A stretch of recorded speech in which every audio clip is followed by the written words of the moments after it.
تو آپ نے مجھے فون فرمایا، مجھے صرف اتنا بتایا کہ میری مسجد کے سپیکر اتار لیے گئے ہیں اور ظہر سے پہلے نئے سپیکر لگنے چاہیے، اللہ اکبر کی آواز سپیکروں میں ہونی چاہیے۔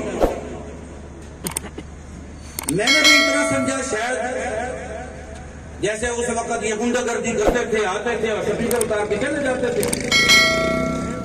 میں جب پہنچا آپ کی بارگاہ میں تو آپ پہنچ چکے تھے، تو میں نے جب وہاں میں پہنچا تو مجھے پتا چلا یہاں تو بڑا ظلم ہوا ہے، سردار صاحب پر بھی تشدد ہوا ہے، گھر کی بھی صفائی ہوئی ہے اور گھر کو توڑا بھی کیا ہے۔ تو میں نے شرمندگی سے کہا کہ میں نے کہا حضور خدا کی قسم ہمیں بڑی شرمندگی ہے، پتہ نہیں تھا، پتہ ہوتا پہنچتا ضرور، ہم کچھ کر سکتے یا نہ کر سکتے یہ تو بات کا مسئلہ ہے، لیکن اپنی ڈیوٹی نبھاتے۔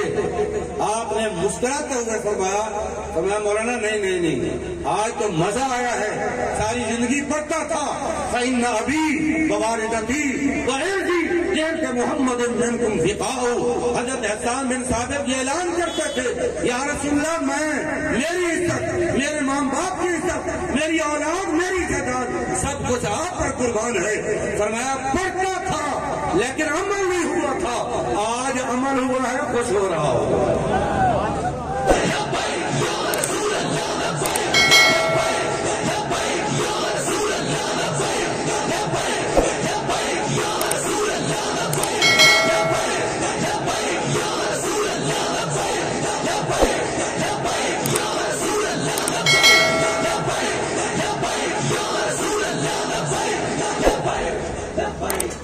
تو ہمارے قائد نے ہمیں یہ سبق دیا ہے، بلکہ کئی بار فرماتے تھے اپنے بیٹے کو، فرماتے انس یار تو مر جاتا نا بڑا ہی مزہ۔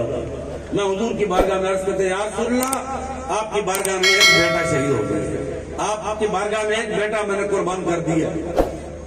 یہ وہ محبت نہیں ہے جو دکھا کے ہو، یہ وہ محبت نہیں ہے جو پپڑیاں بچا کے ہو، یہ وہ محبت ہے سب کچھ قربان کر کے۔